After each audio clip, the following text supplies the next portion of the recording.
We strike with the wrath of the righteous! What's the word? Cues. My cue card, let's call it. Yeah, okay, so episode 4. It's 4, isn't it? Episode 4. 4 episodes now. There was Getting to Know Thyself. No, Know Thyself. That was you talking a lot. Yeah. Episode 2 was Why I'm Not a Jehovah's Witness. Me talking a lot. Episode 3 was the Easter kind of bit, wasn't it? And then this is it. Episode 4. What? It's entitled Who Am I? Welcome to the Watchtower and Awakening podcast. I'll do the intros. You can go visit watchtowerandawakening.com. You can follow me on Twitter, but not Norris, because he's not on Twitter yet. I am at Apostate Awake, capital A, Apostate, capital A, Awake. You can go over onto iTunes. You'll find all the links on the website. So I'm available on iTunes, YouTube, and Stitcher. And if you're listening to the download audio only, I'm going to be doing the questions young people ask, and although it will be available in audio format, so if you just download this via iTunes normally, you'll be able to listen to that as it goes. But on the YouTube channel, I'm going to stick in a few PDFs and stuff so that we've got a few things to read at, so you got a few things to follow along as I read through the PDFs and stuff.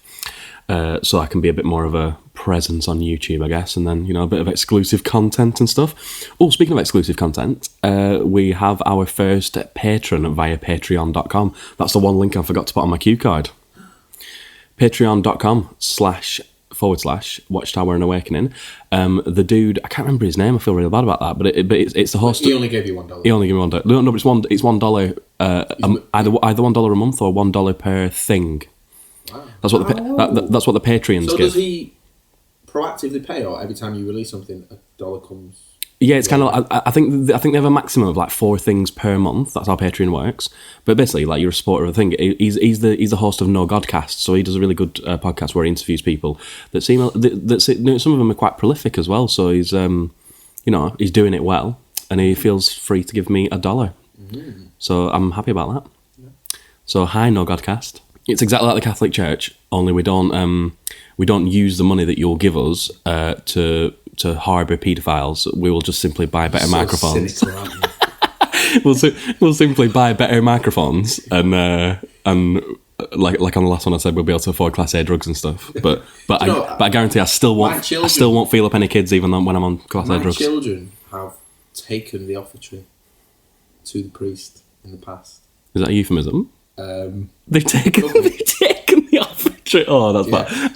So essentially, my children are conspirators, if that's the word, to harbouring of paedophiles, because they carry the money to the priests, who then use that money solely for the purpose of harbouring paedophiles. Wow. I think I'm going to need. I think I need another co-host. Oh, yeah. One who's not a hypocritical lapsed Catholic. Oh no, that's mate.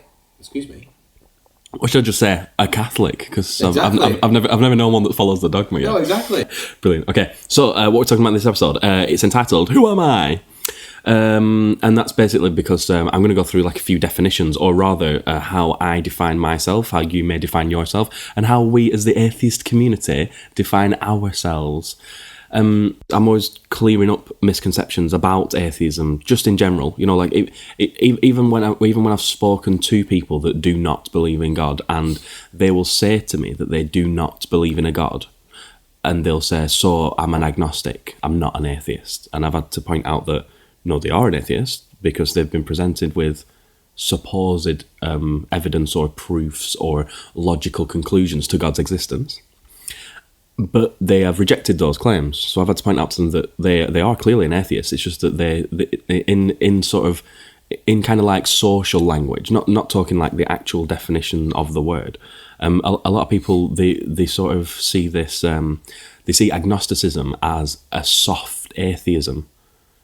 So they feel like it's not as abrasive to say I'm an atheist, because then they feel like saying that I'm an atheist means to anybody in the room that's religious. They feel like they're shouting through a megaphone saying, "I'm an atheist, there is no God, screw you guys." But that's not what it means at all. So like I've had to, and explaining this to people who are already self-confessed non-believers, even though they used to go to church, or their parents are Catholics or whatever, they still have misconceptions.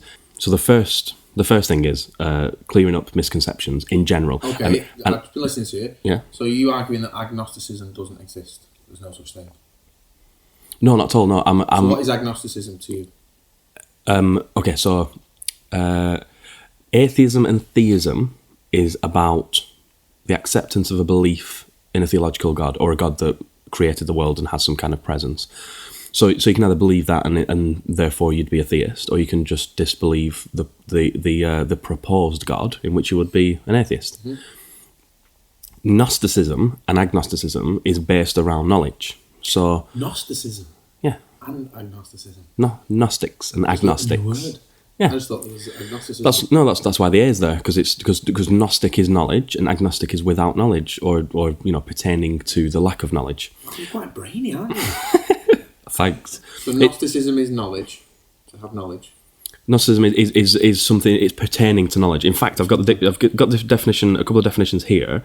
Actually, no, I didn't do the agnostic and Gnostic. Because can I tell you what I think? Yeah, you talk, and then we'll go through it. Yeah. When you were talking about, people sometimes say that they're agnostic, but you say that, well, actually, no, you're atheist. I don't do it like in an argumentative way. No, I get that. Yeah. But I would probably say I'm agnostic. This is why it's sort of struck me. Right? Yeah.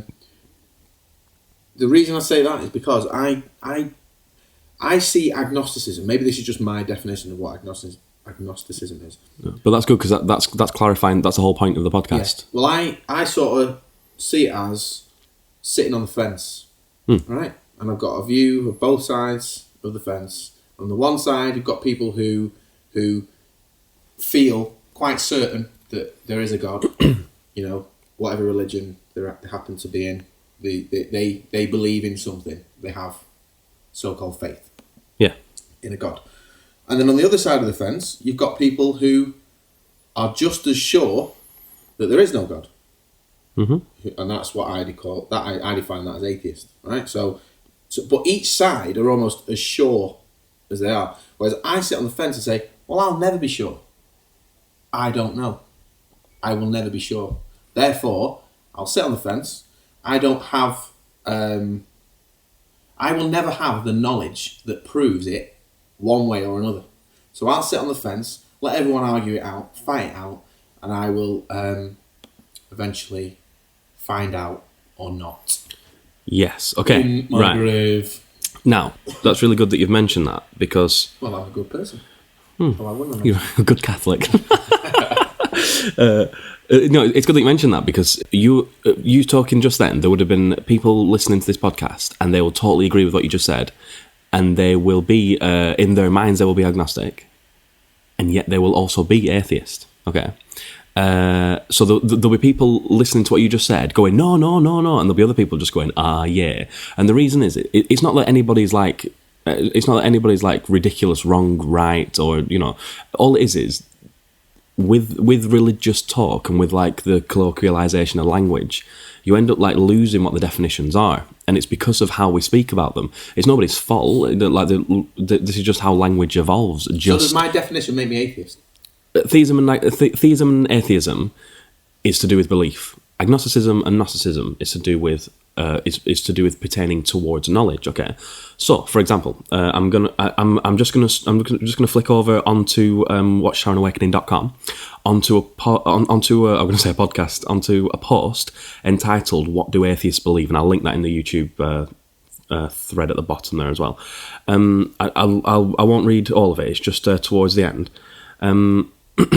So I'll just read this part and then I'll explain what it is that I'm talking about. Okay, to be an atheist is to reject and or be unconvinced that a claim made by a theist is true. It can and does work in conjunction with labels like secular and agnostic. However, one can be a secular theist or an agnostic theist or a secular agnostic theist. And this is all about what the words are. Okay, so to be secular, that's just pertaining to worldly things. In this case, I'm still reading from the article. Is it an article? Blog post, whatever we're calling it. Okay, so secular, pertaining to worldly things. In this case, in agreement with the separation of church and state. Agnostic is of the belief that the existence of God or an ultimate cause is unknown and or unknowable. And theist is believing in the existence of a God. Okay, so you can be secular, as in you can believe that your church should not intervene in worldly political matters. Therefore, you would be secular. You could be agnostic, as in you could believe that there is no definitive knowledge that you have that could sway other people towards this God existing. You could also be a theist who, despite having the lack of knowledge that would be like, more or less provable, you could still be a theist because you could still believe it. Okay, so we could have quote, we could have in air quotes evidence on the table about God, and I could be unconvinced about that God. Therefore, I would be an atheist. You could be convinced of that God. Therefore, you would be a theist. Okay. But based on this evidence, we could. What if I'm neither? What if I'm neither convinced there is the God or convinced that there isn't? What does that make me? Good. That's where I sit. Good point. That makes you an atheist. Whoa. Because if you were to just if you were listening, if you just rewound like 4 or 5 minutes, when you explained about you viewed the agnosticism as fence sitting, which has sort of been that's been the general kind of view of agnosticism, but in reality, atheism has begun to take on this. Like now that the so-called new atheists are around. And new atheists, they mean just atheists that actually have like education and a voice. That's what they mean by new atheist. Mm-hmm. The others just got burnt or killed or just dismissed out of hand. They've tried to redefine what atheism is. So, for example, like a right-wing Republican would hear atheist and assume pro-abortion and assume communism and socialism and things like that. But in actual fact, atheism is just being unconvinced of a theistic claim. It's as simple as that. So atheism is in fact fence-sitting because atheism is the default position. Everybody's an atheist until they're convinced of a theological God. Right. This is all well and good, right? But when you're telling your Aunt Nellie where you stand with all this, or Joe Bloggs up the street when he asks you if you're religious or not, he's not going to understand what a Gnostic, agnostic, atheist, secularist is. So, So what I'm saying is, right, in my cozy little mind, in my little, I've got my little religious compartment. To me, there are kind of 3 views aside from the secular, non-secular thing. There's what I've just described before. There's the atheist and the theist, and they are both as sure as each other. Right, where they stand, confident in their belief, or unbelief, whichever way you want to look at it. And then there's like a strip of people in the middle. I see myself in there, saying, "Okay, I'm not prepared to sort of argue too strongly against either because I accept that I don't have enough knowledge to be on either side." Wholeheartedly. Do you know what I mean? I can't claim that your God doesn't exist, just as you can't claim that you should believe in this God. That you're wrong to not believe that God exists. Yeah. So like I say, this in my head. So what's happening right now is that as you're describing that I'm an atheist, the reason it's not sitting comfortably with me is because you're rocking my little boat. I've got 3 definitions in my head, and on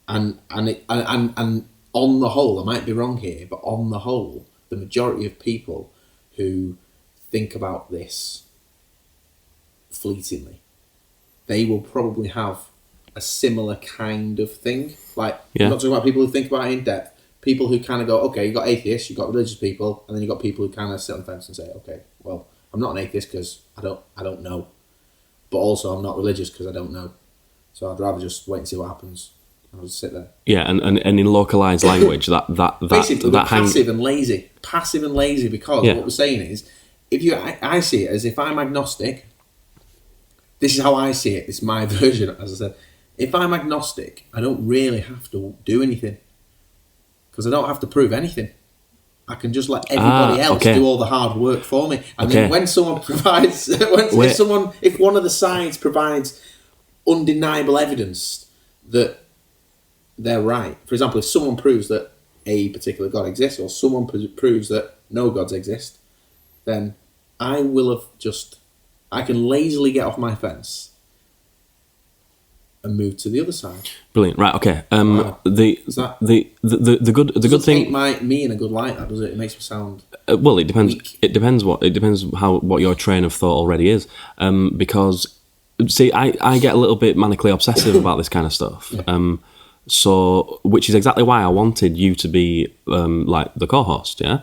And because there will be people that listen to this that are on, like, you know, that can see my train of thinking, and I can't expose the things that I've sort of, you know, the things that I've just developed. I might just carry on regardless, thinking that everybody sort of is on my wavelength, because I assume, like, in everyday conversation, you are always on my wavelength. Yeah. But then you say things like you just said just then, and like there's alarm bells going off in my head, and I'm thinking to myself, oh my God, brilliant. You are deep thinking, not necessarily clear thinking, am I right? I have no idea what you're talking about. I've not really thought about it. I think that's pretty much a definition of you. Deep thinking, but not necessarily clear thinking, am I right? Basically, I think about myself a lot. Wow. I just want to rewind, because I know that people that are like staunch atheists will have listened to what you said, and they'll be like, oh no, wait, Mr. Watchtower should definitely just correct this, and I'm gonna, right?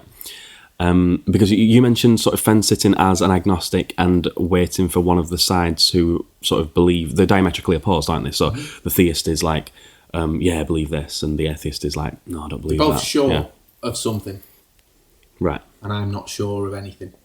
However, the difference, what I'm pointing out is that atheists are unconvinced of the claim, okay? And the best way, I've heard this put in many different ways, but the best way that I have heard it put is as with the conclusion of God's existence, all we can do is really take on all the facts and stuff, okay? So we are like a one-person judge and jury. Mm-hmm.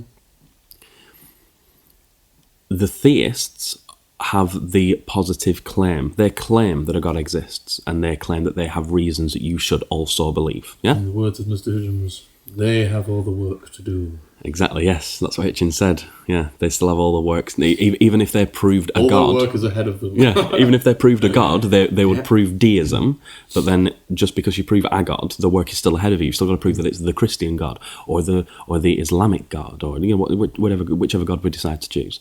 The reason that these two are diametrically opposed, but not in equal measures, is because if we treat it like we are a jury, basically God is on trial as to whether or not he exists, okay?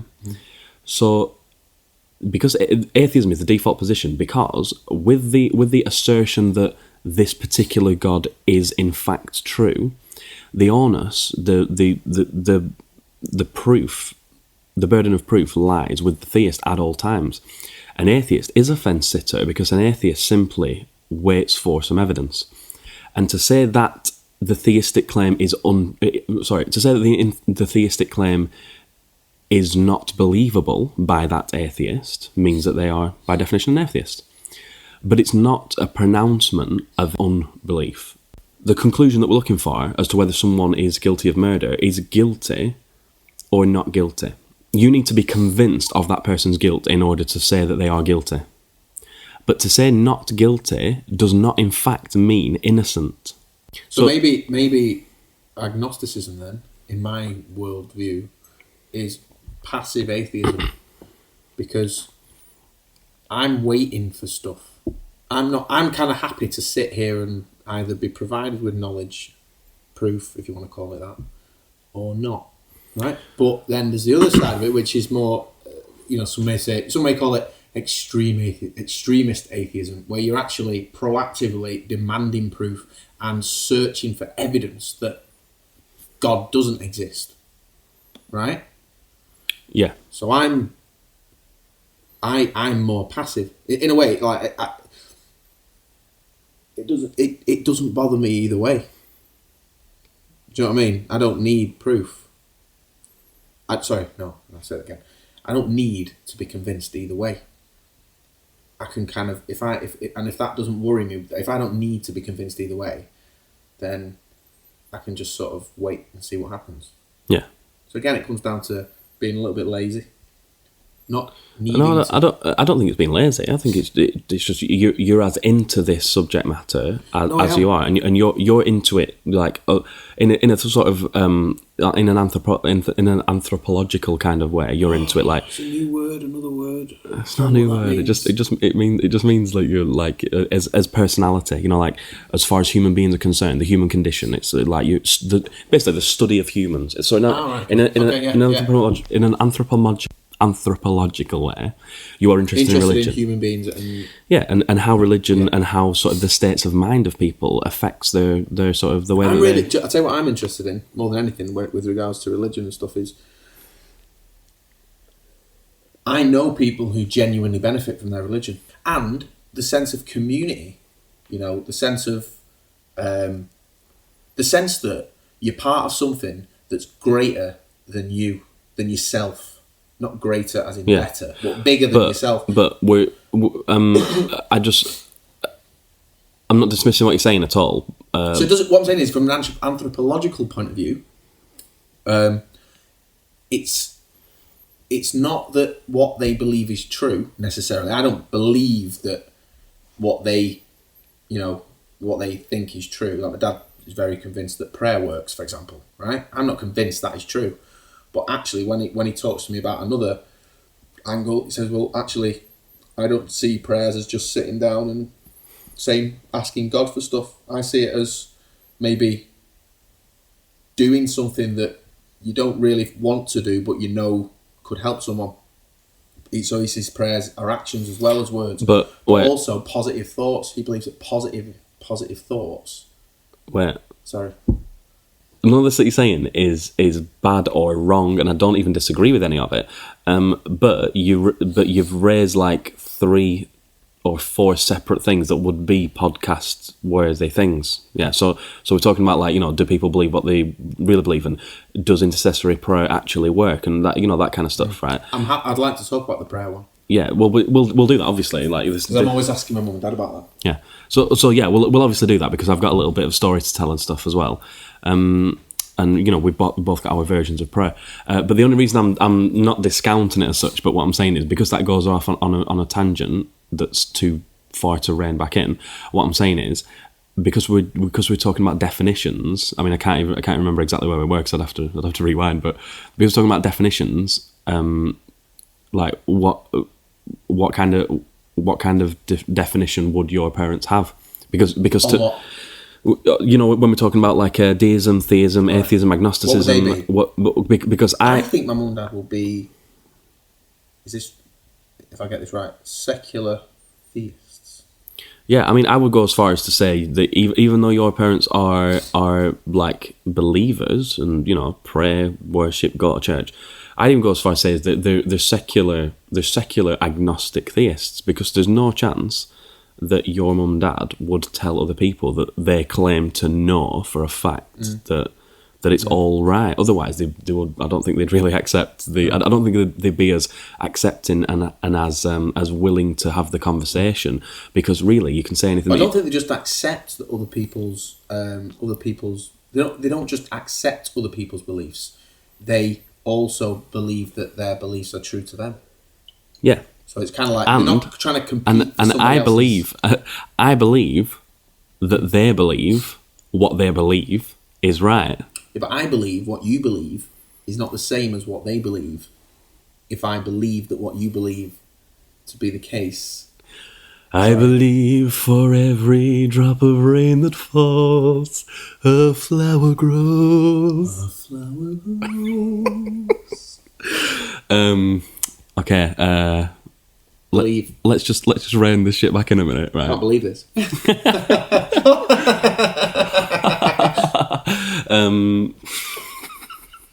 I wish people could see your face. Okay, so let's just rein it back in. Okay, right. Let's just separate these things because people have probably been listening to this and expecting some kind of clarification. Okay, so let's just separate these things really clearly, and then if you have any problem or any discussion to go with, tell me. Right?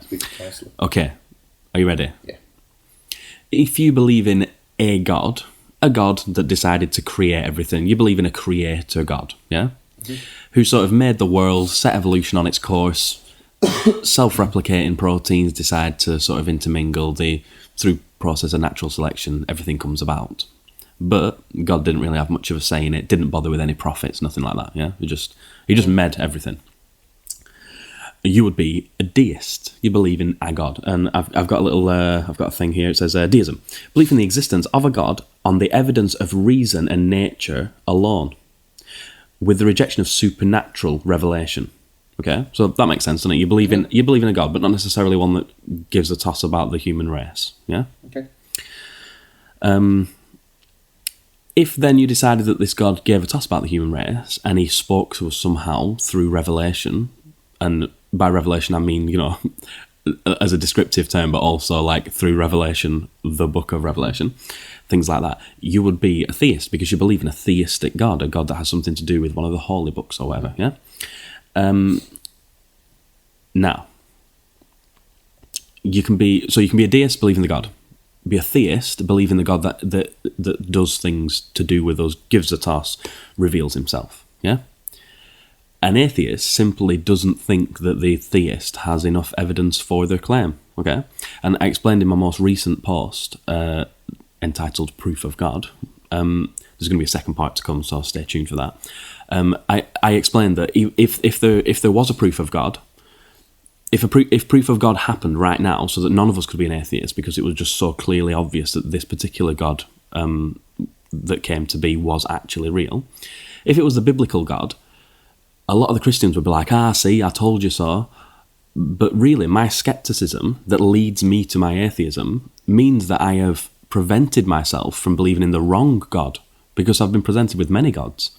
But if it's the biblical Christian God, my skepticism, my atheism, has just meant that I have reserved my judgment until such evidence arrived. Okay? You're a little bit good, though, so, tiny bit, just a tiny bit. Well, no, that's exactly what the post is all about. I wouldn't need to be gutted because my the way that I live my life isn't predicated on whether or not I am an atheist. It's got nothing to do with. I mean, the way I live my life is obviously with my atheism. I get that, but what I'm saying is because I'm a skeptic, right? I understand that atheism it's fence sitting of the highest order because you just sat there saying, you know what, bring me enough evidence that and I can believe. It's as simple as that. And evidence lies with the people who are making the claim, which are the theists. The theists have not yet provided me or anybody else with enough evidence of a God, let alone a particular sort of God. However, I too, like you, am an agnostic atheist because I don't claim to have the knowledge that no God exists. I'm saying I have been presented with evidence that God exists. Mm-hmm. I'm not saying that there's no God because I can't prove a negative. That's not how rational people work. Yeah. I can't say that God does not exist. Yeah. I am not convinced that no gods exist. Because I'd have to be presented with evidence to prove no gods exist. Mm-hmm.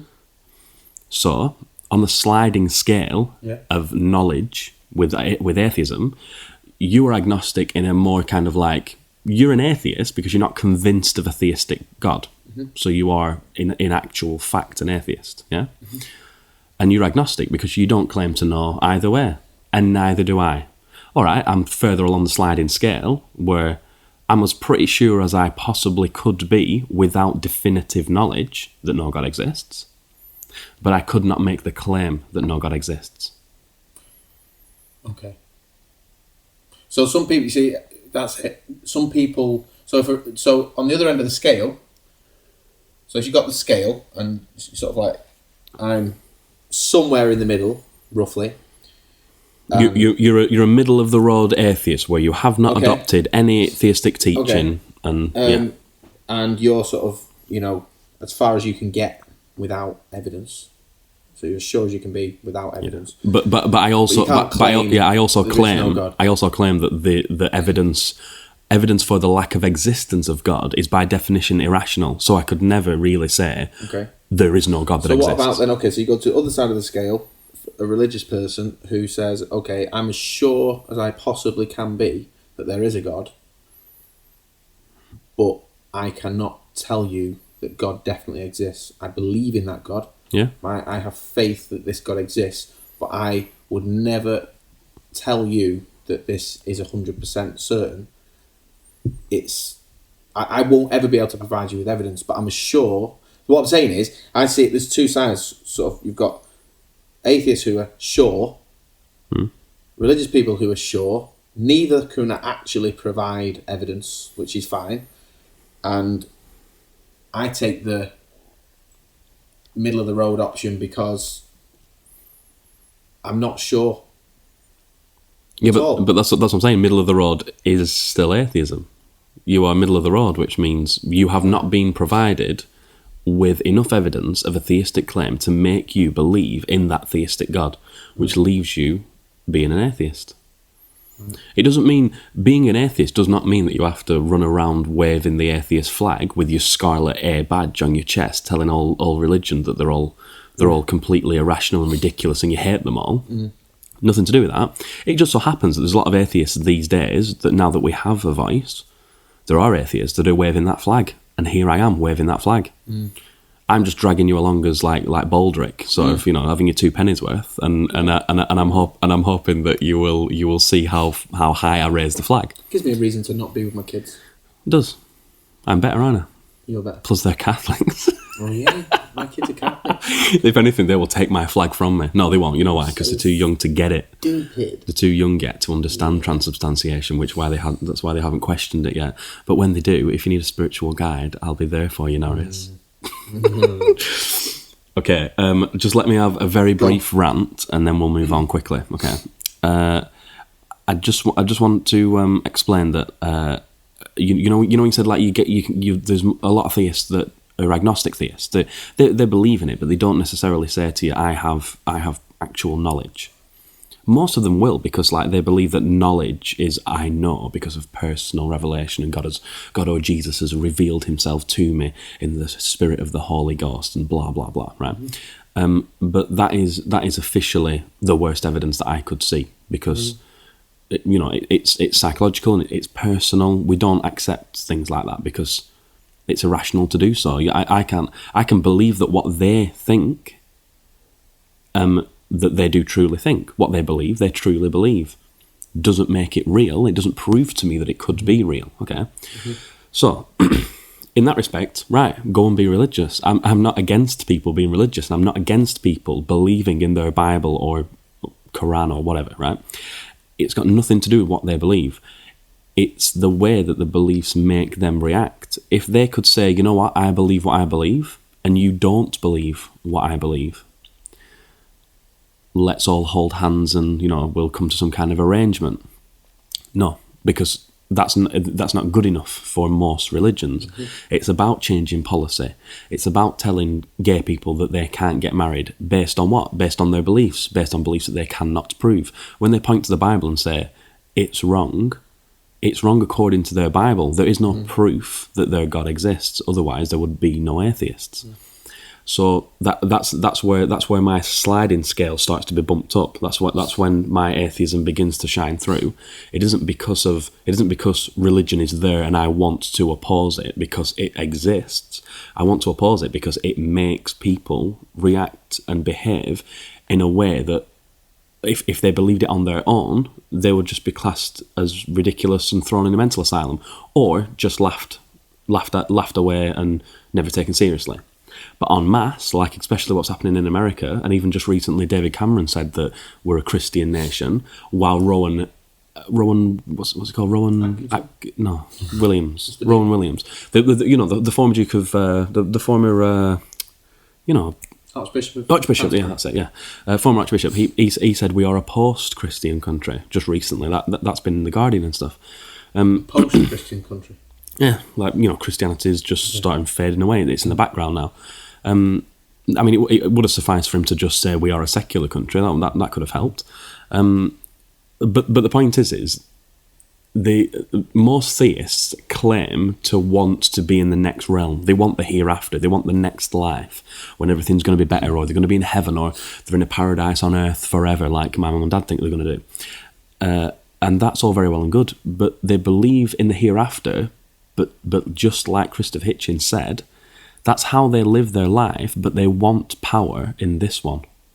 They want power in this life. They want to prevent people from doing things that they should do based on just simple human morality and ethics, equality.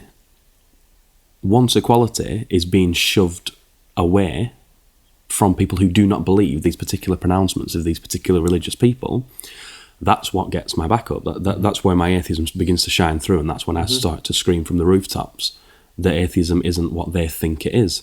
And their religious bigotry, which is informed by their theistic beliefs, has no base in reality and cannot be proved. Yeah. It's really that simple. Mm. So I've been ranting there. Any thoughts? No. No? Shall we just get on? No, I could say something. Oh, there was something that I liked what you said, actually. It struck me a little bit. That if you believe something on your own, you're classed as a little bit mental. But if you believe it as a big group of people, then you can be classed as a religion. I was referencing in my brain. But I was ranting, so I didn't stop. But I quite like the point because Well, I've kind of half stolen that from Sam Harris, and I know you're a big fan of Harris. So. Yeah, well, I am, and I think the reason it struck a chord with me is because recently I had a chat with my mother-in-law, and she brought her faith into the conversation. I'd been a bit depressed and stuff, and she started to say things like, when I was going through a bit of a difficult time, I sort of found that where I get my joy is through my faith and blah blah blah. And there was she's an absolutely lovely person. You couldn't wish for a nicer mother-in-law, but she's so sure through personal revelation, experiences. I mean, she describes a conversation with Jesus as just as tangible as having a conversation with me. Okay, she hears Jesus as clearly as she hears me when I'm talking to her. Right. You need to report back to me and the listeners. What kind of tone is it? Is he like? It's in a joyful tone. A joyful tone. She's happy about this. No, I mean Jesus' actual voice. I want to know what his resonating tone is. Does it is it like ethereal, like where it's all like? It sounds like Mel Gibson in Braveheart. She said. Yeah, Scottish. No. A rubbish Scottish accent. I like to think that he looks like a sort of. He looks like a kind of like a. He looks a bit like a little sort of olive-skinned Jew with like little round glasses on. That's what I'd like it. That's what I'd like him to look like. Yeah. Woody Allen, yeah, like sort of Woody Allen Jesus. But then when he speaks, it's like Barry White. That's what I want. Yeah. Well, she was genuinely, she genuinely finds peace and strength through this. But some of the things she was saying, this point you raised about if she was the only person to believe this, it really sounds a bit silly because it's like. You're misunderstanding my atheism. It sounds silly no matter how many people believe it. I know, but it's almost a bit. It sort of sounds a bit patronising. It's a bit patronising when it comes across because when she's talking about, her relationship with Jesus, that's how she describes it. It's a relationship. It's a real, tangible relationship with Jesus. Jesus is a real person, right? And he talks to you. God talks to you, and all you have to do is listen. And that's the difference between knowing God and not knowing God is just deciding to listen to God, right? Which is a bit patronising in a little bit of a way because it's kind of like, well, okay, but that's what you think. But have you ever thought that really brief voices in your head? And brief thought experiment. Okay, this happens. Your mother-in-law says, Jesus speaks to me and it's as clear and as tangible to me as it is when you speak to me. And then let's not say you, let's say her congregation, wherever she goes to church, okay? The congregation is like, yeah, that fills me with warmth. Then she says to the congregation, and he says that he loves us, and he says this, and he says that, and the congregation are like, yes, you're still filling me with holy light. I'm still feeling warm by this, yeah? Mm-hmm. I'm getting inside Holy Spirit cozy feelings. And then she says, and he also says that in the afterlife, there's going to be no tears and everything's going to be joyful. And they say, yeah, I'm still enjoying this. And then she says, and he's also just told me that I'm about to drown my children. You see, this is the thing. You're right. What do you do? Filter that out. If that happened, she would. If that happened, if Jesus told her to do that, she wouldn't do it because she's a good person, right? She wouldn't do that. Oh no, but so, I'm talking thought experiment. Oh yeah. Can you imagine the congregation's face watching, going, oh yeah, you're filling me with love. Oh yeah, is that what Jesus thinks? Jesus is speaking to that woman, and then when she says, "I'm about to drown my children," that's where confirmation bias comes in because they will be like. Everything good that came out of her mouth about Jesus is resonating Barry White tones when he's all like, the afterlife's going to be real good. Well, and she's like, yeah. And then she's like, what's the afterlife like, Jesus? And he's like, oh, yeah. And the congregation are loving it, right? Yeah. And then she turns around and says, I'm going to drown my children. And then the congregation go, whoa, either she's mental or Satan just found his way into her mind. Mm-hmm. How do we rationalise which part of that is true? Was she listening to Jesus all along? Did Satan take over? Was she not listening to Jesus from the offset? And how could they prove it? Just because he said something like, I want you to drown your children? Mm-hmm. This is the problem. There is a bias. This is where I think that the devil in the detail comes in. That the idiom, the devil is in the detail. If you pick apart and want to know the details, I'm a details guy, right? I need to know the details. Give me the details because I need to make a fully informed decision. Mm-hmm. So when I deconstruct things and I ask for specific details from theists, those theists cannot give me straightforward answers, and no two theists have ever given me the same answer, which is that obviously leaves me with a skepticism that sort of leads me to, well, am I willing to believe what these people believe? No, I'm not. Therefore, I am an atheist. You're looking for details that prove the claim, yeah? Technically. Is that right? Yeah. Or some details, not the proof, because you maybe won't be able to prove it, but what details are you looking for? Well, I'm not even after proof. I'm talking about, even if I think that their theistic claims are complete bullshit, and there's not a chance that their particular God exists, even if that's true, I still want to know what they believe and why they believe it. What are the specific details? So the detail is pinpoint the things that make you believe what you believe. I want to know what exactly. Okay, right. So when they can't even give me the particular details of the things that they claim to believe, why should I take their belief seriously? Or rather, I can accept that they take it seriously, but why should I adopt their beliefs? But if you look at it from a slightly different point of view, right? People, obviously, people adopt different beliefs throughout their lives, right? Some people change religions, for example. Some people have no religious no religion in their upbringing.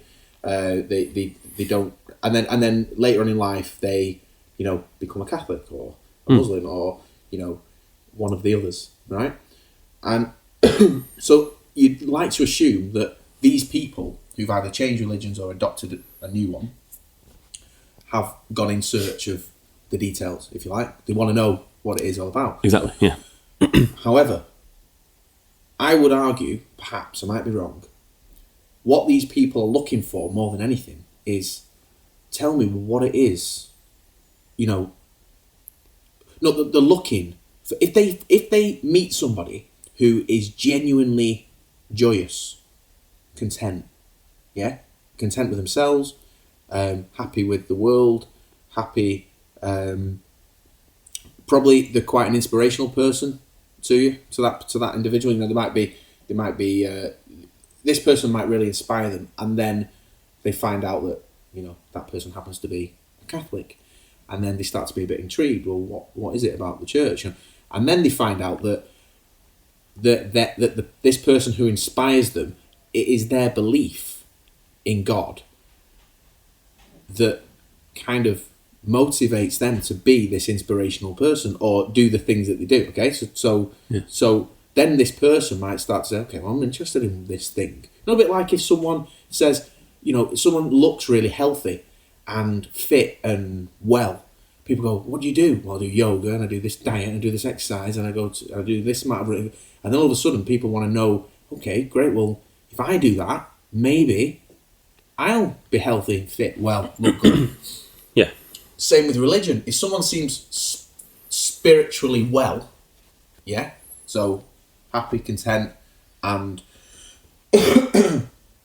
well-adjusted spiritually, if you like. I don't know if you accept that as a, I see spiritual as just, I think it's kind of, I don't know what spiritual is really, but I think it's sort of something that's hard to put your finger on. It's a little bit like you. That's the nature of that's the nature of being spiritual. It's a nebulous term. It's kind of like so spiritual to me. If you're spiritually well, I would say that you're probably going to be quite a peaceful person. You're probably going to be, easy to be around. Perhaps you're going to feel quite confident in yourself. All this sort of stuff. But anyway, the point is, when you're searching for the detail, you're not going to find actual proof, evidence, right? So, but you're not looking for the thing that you're not looking for what that person has. You're interested in what makes that person believe what they believe, what details make. Whereas some people aren't looking for sort of, they're not as interested in the detail as such. What they're interested in is how that particular belief makes someone feel. And if it makes you feel good, if it makes you feel happy, if it makes you do things that you probably would never do, if it gives you a confidence and a strength to do things that you might not do otherwise, if it allows you to be part of something that gives you a support network, friends, a community, some kind of a purpose, and again, come back to my mother-in-law. When she didn't get confirmed until she was in her 30s, so she went through all of her 20s, possibly her teens as well, without going to church, without really believing in God. Yeah. The reason she went to the church was because when she moved where they lived, she had no friends there. She didn't know anybody, and she went to the church. Essentially, she felt drawn to the community there, if you know what I mean. Got to know people there, and that's where her belief started to grow. She started to meet people. She met Jesus face to face, genuinely. This is what she believes. She was introduced to Jesus by a member of the congregation. I won't use her name, but she said, I'll pretend she's called Dave. Dave, meet Jesus. Jesus, meet Dave. Dave said, "Hi, Jesus." And Jesus spoke to her. Is it like Barry White? Hey, Jesus. Hey, Jesus. Yeah, no, actually, no. Well, yeah, but Dave is my mother-in-law. Ross, no, Jesus would have said, "Hey, Dave." Yeah, hey, Dave. Right, and it was as real as that. The introduction. Amazing. The introduction was a real introduction, and it was followed by a bit of a hug and an embrace, and that was the start of something amazing that provides her with strength. Right. Okay. Wait. We're spacing out all over again. Sorry, we're totally spacing out. I get what I'm saying, but what I'm saying is when you go for the detail, you're looking for, pinpoint maybe text in the Bible or something. What is it that you cling to that makes your belief not fall apart? This is exactly why, and I know that some of the people listening via people that I've spoken to via Twitter and stuff like that. This is one of the things that really annoys me is that. I am seen as cynical, and people view cynical as skeptical, and that's not the same. No. I am skeptical. Skepticism is what keeps me rational. Yeah. Okay, I apply skepticism to everything. It just so happens that skepticism has led me towards being an atheist because everything that's come my way I've been skeptical about, not cynical about. And the reason why I'm bothered about the detail is because just like one of the things that Matt Dillahunty says a lot is he explains that he wants to believe as few false things as possible and as many true things as possible. That's really that's kind of my sentiment as well. There's no way you're ever going to know everything, and there's no way you're never going to realize exactly what to do in any given situation. You can only deal with what you understand and what you claim to know and why you know it. So my skepticism is about believing as many true things as possible. So people can give me all the stories that they like and they can explain to me what they believe and why, which I'm very interested in, but no amount of I believe I can hear Jesus will ever make me think to myself, well then that is true. I'll have to remain sceptical, and as such, I will not adopt their beliefs, which means I remain atheist until proven otherwise. Yeah. Yeah. Anyway, I'm gonna have to move on because we're coming up too much time. I'm glad we've talked about this because it's something that keeps coming back up again and again, especially via Twitter when it's like, oh, you atheists, like claiming that atheists believe a certain thing, or claiming that atheism is just as dogmatic as religion when we don't have a dogma, we have no hierarchy. The only thing you need to have in common for you both to be atheists is that you have not yet accepted theistic claims. But I think, to be fair, you're saying that as a knowledgeable atheist who takes your position fairly seriously, okay? Yeah. Whereas I think the reason people might, on Twitter, whatever that is, might say something like, oh, atheists are always banging on about this, banging on about that. They're always saying, oh, you're stupid for believing this. It's because the reality is that just like in any walk of life, there will be a lot of idiot atheists out there who jump on the bandwagon, fairly uninformed. All they know is that they don't believe a God. So then they go about it the wrong way, perhaps, which makes people, if enough people do it, then they will provide believers, if you like, with a view of what modern day atheists are, and that is where it comes from. I think that's why it's seen as a proactive stance. It's seen as an extremist stance for some people because this new atheism, it's seen by some as an extremist point of view, simply because it's sometimes painted. A bit like a culty sort of thing. Not a culty, but like a popular, culty, cool, fashionable thing to do. This is why. This is why in every walk of life. This is why I try and apply skepticism because that was kind of like that. What you just said kind of like proved my point. The only thing that you need to have in common to be atheist is that you both don't accept theistic claims, and that is it. Yeah. You can still be an atheist and be completely irrational. Yeah. You can still be an atheist and have come to your atheism through strange means or irrational means or non-skeptical means, or like whatever you want to call it. If you don't believe in a theistic God, you don't believe in a theistic God. It's that simple. However, I don't claim to be an atheist because I'm an atheist because screw you, religion. Yeah. I'm a skeptic. And it's as simple as that. Yeah. It just so happens that atheism has been a byproduct of my skepticism, and that is it.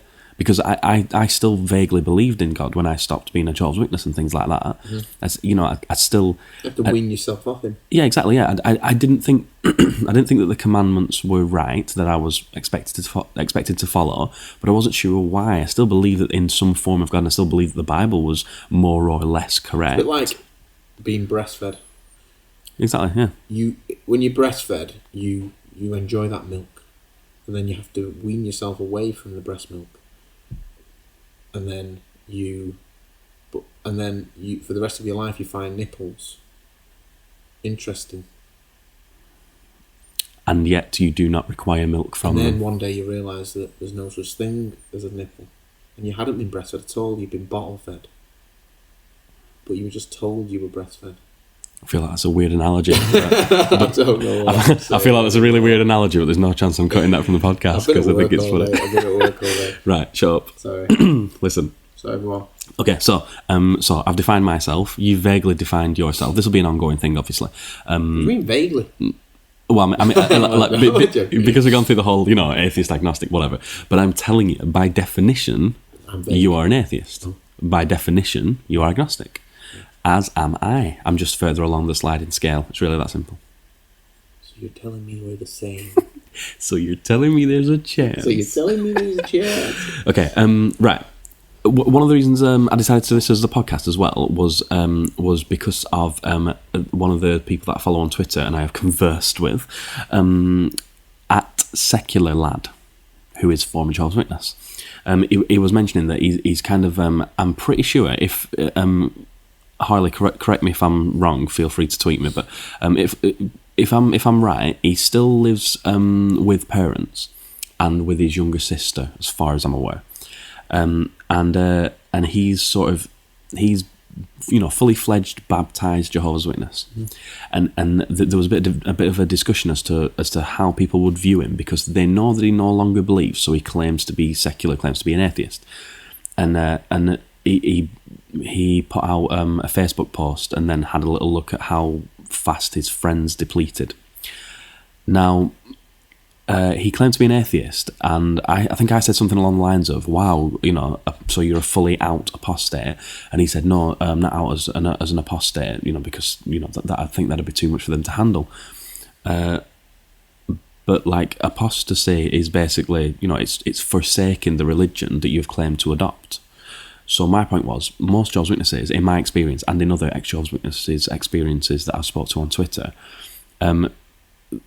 a claim of atheism is by definition forsaking your religion, which is by definition, seeing as we're talking about definitions, it is by definition apostasy. You don't necessarily need to be opposed and, fly the flag of atheism. You need to just say, I have adopted this religion and I was baptized in it and I no longer believe it, which means you are forsaking it. That makes sense? That's what got me thinking. I was already expecting to do about definitions, because me and you had a chat, didn't we, about definitions, and when I mentioned something about you, you were like, oh, is that what I am? I'm not really too sure. So that's why we started to have the conversation. So I was glad that came up as well, because I thought, Secular Lad. If you don't follow Secular Lad and you're an ex-Jehovah's Witness, feel free to, because he's going to need a little bit of insight, support, or just generally, the more ex-Jehovah's Witnesses that gather together, the better, because there's not many people that sort of realise how culty it is, and how, there's a lot of in-jokes. Like, somebody sent me a picture of all the, the little aliens that are on Toy Story, and they go, ooh, those aliens, the little green aliens with the 3 eyes. Oh yeah. And they all go, ooh, that guy. I'm sorry if you're listening to this, and I can't remember who it was that sent it to me, but it was a former Jehovah's Witness, and they were like, "There's only Jehovah's Witnesses that'll get this. Look at this, because it says millions now living will never die." Ooh, because this was like one of the pronouncements of the Jehovah's Witnesses, and if you're not really into that, you won't really, you won't get it. I didn't get it. Didn't get it. No, it's fine. So what I'm saying is, gather together, follow at Secular Lad, and if you're listening to this and you are a former Jehovah's Witness and you know of former Jehovah's Witnesses that you have on Twitter, feel free to link them to me by doing like a follow Friday or whatever. Wonderful. Okay, so I'm just going to move to the new segment. This won't last long.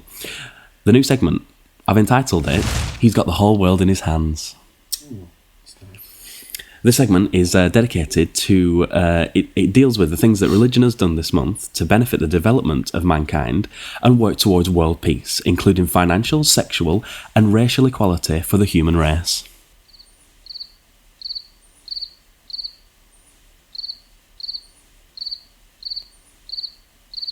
Am I supposed to say that's true?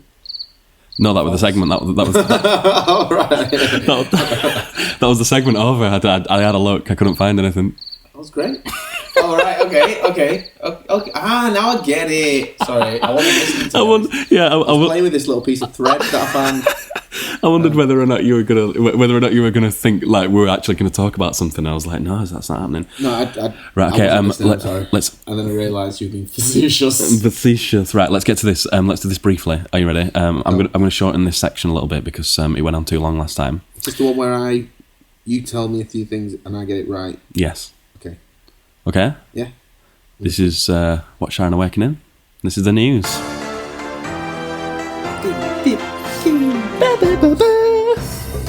Okay, are you ready for the? I'm gonna give you 3, one of which is false. So you might find this easy, but I'm trying to slip them under gradually. Slip one. I'm trying to slip it under gradually. You ready? Here it comes. I'm slipping it in gradual. Okay. Here's the news. Are you ready? First story.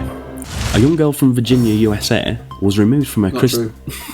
There's no such place as Virginia, USA. Move on. You're gonna ruin the. You ruin the timing now of the music in the background. It won't be ruined. It's fine. Go. A young girl from Virginia, USA, was removed from her Christian school after a letter was sent home insisting she be more girly, and she was contradicting the quote biblical lifestyle. Number 2. Sri Lanka is to deport a British tourist over a Buddha tattoo. Naomi Coleman was arrested for, quote, hurting others' religious feelings and has been ordered to be deported. Number 3. American fundamentalists have waged war on atheists by attempting to place Richard Dawkins on a terrorist watch list for, quote, flying in the face of the one nation under God. And that, Norris, is the news. Okay. Okay, so we've got the Virginia girl. She's been told that she has to. She's not been following the biblical lifestyle, and because basically she cut her hair short and she looks a bit tomboyish. Okay. So they've sent a letter home saying that she needs to look more like a girl or find another school. So she's been taken out of that school. Okay. Sri Lanka. Mm-hmm.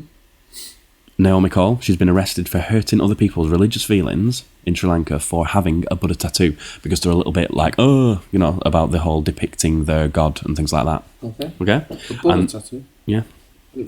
And then, there's loads of Buddhists in Sri Lanka. Yeah. No, I didn't realise that they would be that bothered. They were against it. Yeah, because you see all the temples and stuff, don't you? Yeah, quite a few people have been. There's been holidaymakers arrested for like kissing the Buddha statues while they've been in places like that. Yeah. Okay, and the last one is American fundamentalists waging war on Richard Dawkins by trying to get him put on the terrorist watch list of America by, quote, flying in the face of what the one nation under God. So which one of those do you think is false? Who's trying to put Dawkins on the terrorists? American fundamentalists, Bible Belt Christians that are. So they're trying to get him put on that list. Yeah, like they try and like make laws and stuff. Like they'll try and push bills through Congress and stuff. So there's a terrorist watch list. So they're trying to get him on the terrorist watch list because he is against God, which means he is against the one nation under God.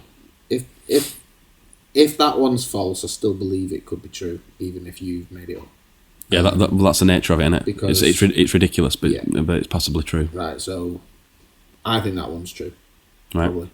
The middle one. Sri Lanka, Buddhist tattoo.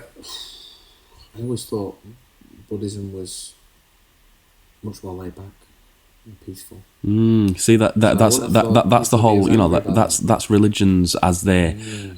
As they kind of like separate around the globe, they do tend to sort of water out depending on what version of it you get. But there's been I'm pretty sure that the very first suicide bombers that ever were Buddhists from Sri Lanka. Okay, and then the first one. Okay, could that even happen in this day and age? And the first one. Yeah, I know. Yeah, could that even happen? A girl be sort of sent home because she has. She's not. She's contradicting the quote biblical lifestyle. Right. Right, I'm gonna go for it and just say I'm gonna say number 3 is true, and number 1 and 2 are false. No, there's only one that's false. 2 are true. Sorry. So which one do you think's false? Yeah, sorry. What number 1 is false, and the other are true. And the others are true. Well, no Bing for you, Norris. No. Yes, I broke the streak. Was it the Buddhist one that's false? No, it's the I made up the Richard Dawkins on the terrorist watch list. Oh, that's good actually, because if it was between the first one and the second one, so I'd got it wrong twice. Amazing, yeah. So I'm kind of glad. But isn't it mental that I made that up today and you're like, yeah, no, that could happen, yeah. It wouldn't surprise me in the slightest, simply because I've heard so many people say negative things about Richard Dawkins. They see him as a genuine threat, but not just a threat, but someone who's genuinely. Yeah, no doubt they would want him on they would want him to be on that list for sure. But it's just so ridiculous that it probably wouldn't happen. But I'm not even saying it wouldn't happen because it could probably happen in America. If it would have been, he has been put on the terrorist watch list, I'd have said false. But because you said they tried to put it on. That's a very tricky little. I told you I was going to slip it in gentle, and like all atheists, I used Richard Dawkins to find your back door. Richard Dawkins could find his back door by himself. My back door by himself. He only has to ask. Right. Okay. Listen up, because that's going to be the end, right? We'll come across this more and more, okay? But I just want to highlight that the sensibilities towards like the tattoo and the reason that this woman is being deported from Sri Lanka, it's going to be the next podcast, because between now and the next podcast that comes out, National Draw Muhammad Day will have been and gone, and how I will have depicted the Prophet. So I'm going to see there's a little bit of a backlash. I'm going to see the backlash in general from Draw Muhammad Day via Twitter, things like that. Why would you do that? And we're going to report on it. Why would you do that? Is that fair enough? Why would you do that? Anyway, right. I wouldn't dare do that. So we'll see you next week, and we'll see you next month. And I will be drawing and tweeting the picture. I might even create it as a T-shirt and put it on People are gonna Redbubble. do that. Lots of people doing it. Yeah, it's a big deal now. Yeah. So lots of people are going to do it. Lots of people are going to do it. Is the theory behind it that you can't kill all of us, or is the theory behind it? Well, it's more about we live in a place where we have freedom of speech and we will do whatever we damn well please because you can think what you want about your prophet because you can't even prove that he exists or that your Bible, your Quran, should I say, in this respect, that is there not it's a part true. of you that thinks that it's just antagonistic? It is antagonistic, yeah, but Almost childish, dare I say? you dare say. However, I'm not going to bother going into that now because because that will be the point of the next podcast. But having said that, if someone says, "Do this and we'll kill you," or whatever, do this and whatever, you. Yeah. The long story cut short is we will not be bullied. We're not going to be fearful of religion in this day and age when we have rational thought. Why do people give it down? Anyway, okay. So thanks for listening, guys. If you feel like going to Patreon and giving $1, feel free to do that. I'll leave all the links below. You can follow me on Twitter at apostateawake, watchyourownawakening.com, iTunes, Stitcher. You know the drill. Okay, we'll see you next month. And actually, I'll be doing the Young People Ask episode 2 in about a week, maybe 2 weeks. Okay, so I'll see you then. Now, in the meantime, are you going to say goodbye, Norris? I'm going to say goodbye, Norris. And if anybody wants to follow me, you can find me at Norris at Twitter #apostates.com. Brilliant. Okay, so in the meantime, remember, there is no God, but if there is, may he strike us down.